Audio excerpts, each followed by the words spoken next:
Modern Warfare 3 is here, and honestly it is so damn fun. But let's have the best time possible by nailing our controller settings. And we start with our button layout. Generally you want to be able to do all of the different movement mechanics, but without taking your fingers off the controller. So in Call of Duty that's jump shotting, drop shotting, sliding and things like that, but without taking your fingers off the analogs or the triggers, because obviously that's going to stop you aiming and shooting. So if you do have a paddled controller or you play claw, that's fantastic for you because you're able to do all those movement mechanics. But if you're in the majority who just have a normal controller, I do recommend using bumper jumper tactical. Now this does swap around a few of the standard buttons. So when using this, jumping or mantling is with the left bumper, meleeing is with B or circle, using your tactical equipment like stuns and flashes is now with A on Xbox and X on PlayStation, and then to drop shot or slide or dive, you now do that by clicking in the right analog. So you're still able to aim and shoot whilst doing those movement mechanics. Then you can go one step further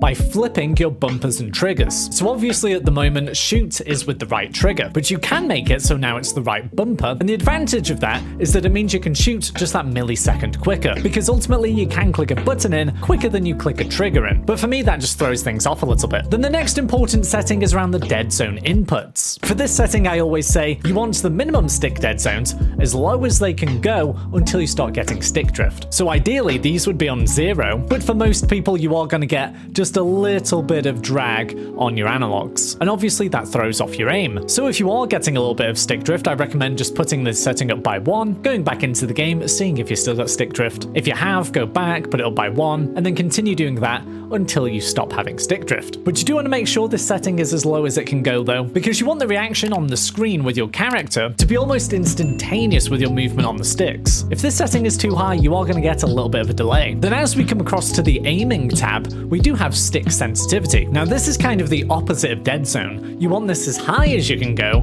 until you start missing your shots. So I'm on 7 here, and that works pretty well for most players I would say, but if you're new to the game I'd recommend going about a 4. But I find the best trick to have a high sensitivity but still be able to hit your shots is go to a setting that you just about feel uncomfortable with, and then go down to ADS sensitivity multiplier and put this down to 0.80. This makes it so when you aim in, your sensitivity actually lowers a little bit, making it much easier to aim. But when you come out of ADS, you're still at those high sensitivities you just set up here. And then you do have the option to put this multiplier on various ways that you play, but for the most part you can kind of leave them. This year we have the option for the tactical stance sensitivity multiplier, so I again recommend putting this down to 0.8 to match our ADS sensitivity multiplier that we've just set, because I do think we'll end up using this more than we may think, and that's because we can actually go into this tactical stance aim when we're sliding, so that could be pretty often. Now we've got aim response curve type. Generally though I would advise either going linear or dynamic. So dynamic is fantastic when you're in those chaotic environments, and in classic 6v6 multiplayer or even more, those chaotic times can be quite often. So dynamic is great here because the starting movement on your analogs is slightly quicker in the starting stages before slowing down. Essentially you can just feel much more snappier with your aim. But if you want your setting to match Warzone, or maybe you're an assault rifle player and all your gunfights are at a distance, then actually linear would be best. This makes it so there's a direct response from you moving your analogs to the movement on the screen. Next I would advise putting your ADS sensitivity transition timing on instant. This makes it so that sensitivity multiplier we've just applied above kicks in immediately when we aim down our sights. The aim assist of course we want that on, and then for the type default is just fine, although I will be doing some testing very shortly because occasionally one of these other settings is randomly super powerful. And then for the final tab we've got the gameplay settings. So we've got automatic sprint, and for this year I still recommend automatic tactical sprint, essentially making it so when you moved your left analog forward you automatically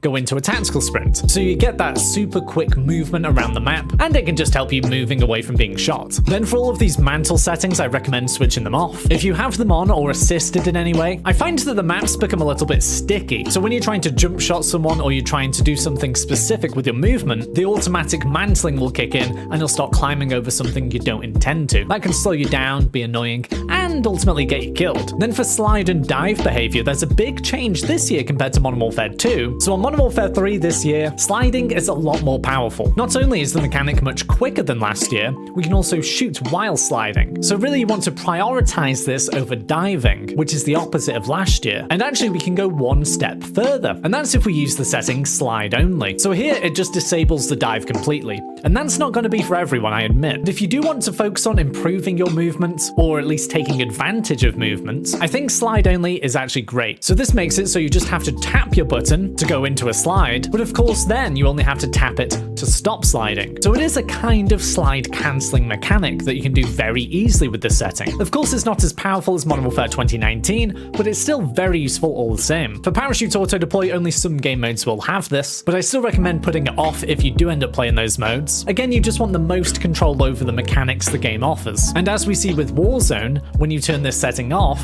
you can actually pull your shoots much closer to the ground, meaning you get a few seconds of advantage over the people that have it on automatic. And another new setting for Modern Warfare 3 is the slide cancel sprint setting. The automatic is on here and I recommend leaving it that way. It just makes the movement much more intuitive. Then the next setting you'll want to change is the weapon mount exit delay. Put this on instant. For the interact and reload behavior, I find in ordinary multiplayer actually just tap to reload. The classic setting is best, but if you do play a lot of Warzone, it's best to try and match these settings up as much as possible. So putting on prioritize interact is best, because of course that helps us with looting up on Warzone. For armor plates behavior, put on apply all. Again, that's only gonna be on certain modes, but it does enhance your movement by freeing up your fingers and thumbs. So they were the best controller settings for Modern Warfare 3. I hope they help you get ahead in your next game, and now that we're finished here, why don't you check out the rest of these best settings videos for Modern Warfare 3.